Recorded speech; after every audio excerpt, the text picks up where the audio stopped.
ven estos niños? Están en clase en 1932, en París. Y también estos, por la misma época, en Birmingham, Ámsterdam y Berlín. ¿Se han fijado en los edificios?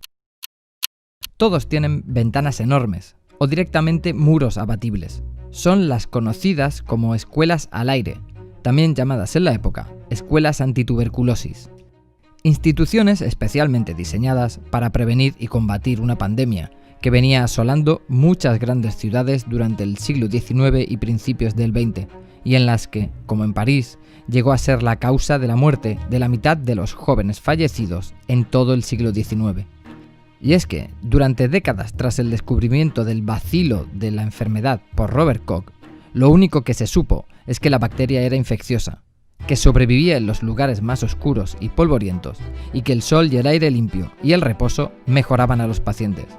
Por eso, todos los grandes arquitectos y diseñadores de la época se lanzaron a diseñar hospitales con ventanas más grandes, sanatorios con enormes terrazas, viviendas elevadas para huir de los gérmenes y muebles aerodinámicos donde el polvo no se pudiera esconder.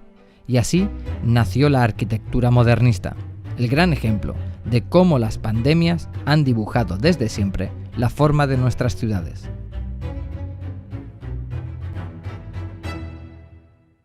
La tuberculosis fue la gran obsesión entre finales del siglo XIX y principios del XX porque costó mucho encontrar la causa de la enfermedad. Era una de esas enfermedades desconocidas que se propagó por toda Europa desde finales del siglo XVIII y en torno a la que se construyó la teoría de la transmisión por culpa del aire sucio que había en las ciudades. La teoría predominante era la miasma, la creencia medieval de que la enfermedad se propagaba por el contacto con ese aire malo. Así que la única recomendación para la mayoría de casos era salir a la montaña y tratarse al aire limpio.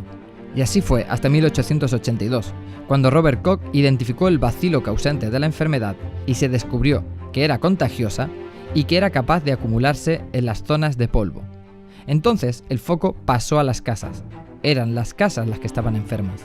Los primeros protocolos recomendaban a los pacientes que al llegar a casa se eliminaran las alfombras, las cortinas, se encalaran las paredes, se abrieran las ventanas y se eliminara todo lo que acumulara el polvo. Con la idea central del saneamiento de los espacios para combatir la enfermedad, los arquitectos modernos empezaron a hacer edificios blancos, con grandes ventanales, con terrazas para tomar el sol, para hacer ejercicio.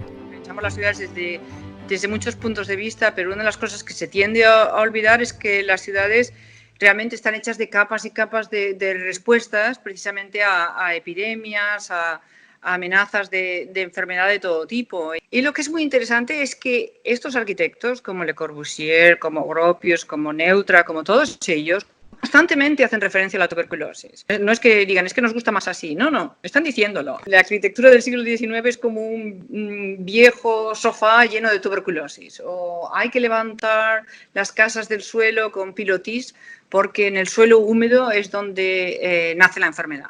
Los modernistas querían crear ambientes curativos, limpios física y simbólicamente, de enfermedades y de contaminación.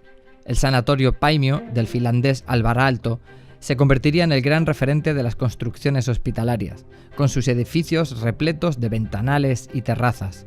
Mientras, Le Corbusier diseñaba la ultramoderna Villa Savoye, pintada de blanco clínico, con habitaciones suspendidas con pilotis sobre la tierra, para huir de los gérmenes de debajo.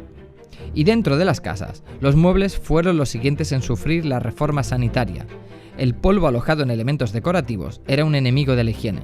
Los diseños minimalistas reemplazaron la madera tallada y la tapicería. Utilizaron materiales ligeros y lavables en formas aerodinámicas, más fácil de mover para limpiar el polvo y los insectos en los escondites de la oscuridad. Pero si la tuberculosis provocó cambios sustanciales en el diseño de viviendas y edificios, la otra gran pandemia del siglo XIX, el cólera, se tradujo en los grandes cambios urbanos y de planificación de las ciudades. Y es que, como ocurría con la tuberculosis, durante siglos no se creyó en que el cólera se transmitiera, sino que estaba en el aire. Cuando finalmente fue descubierto en Londres que la causa de la epidemia de cólera era un pozo infectado en el centro de Soho, llegarían una serie de reformas legislativas y de infraestructuras sanitarias que no solo tendrían lugar en Londres o en París, sino en las grandes ciudades del siglo XIX. Incluso cuando Le Corbusier, en términos de la ciudad, propone cortar el centro de París y extraerlo en una especie de operación quirúrgica, habla de este París histórico, tubercular Paris, París tubercular. Cuando Le Corbusier llega a Barcelona y también propone un plan de saneamiento, y se llamaban así, de saneamiento del centro de Barcelona, también es así. O sea, él propone mantener las calles más importantes del casco histórico y realmente limpiar detrás y eliminar todos estos densidad urbana donde se transmitía la tuberculosis. Con los años y el avance de la ciencia médica, llegaron versiones más avanzadas de antibióticos y antivirales, y el uso de la arquitectura para tratar las enfermedades infecciosas disminuyó. Pero hoy, con la pandemia del COVID-19, el mundo ha vuelto a sentirse tuberculoso en cierto modo. Los hospitales no estaban pensados para soportar la enorme avalancha de enfermos, ni diseñados para tratar enfermedades de tan alto contagio. A la población se le ha pedido que cambie de ambiente, se le ha pedido que se quede dentro, en sus casas, y ha trasladado la oficina al hogar, que no estaba preparada para ello. Y con la llegada de la nueva normalidad y el distanciamiento social, todos los espacios públicos se tienen que adaptar para ser más preventivos e higiénicos. Sin vacuna todavía a la vista, la arquitectura y el urbanismo vuelven a tomar el protagonismo en la lucha contra una pandemia. ¿Cuánto cambiará de una forma permanente? Depende también de cuánto tarde esta situación. Si nos liberamos de esto pronto, pues seguramente no tendrá tanta repercusión. Si realmente dura más, entonces sí que nos habrá impactado de una manera importante.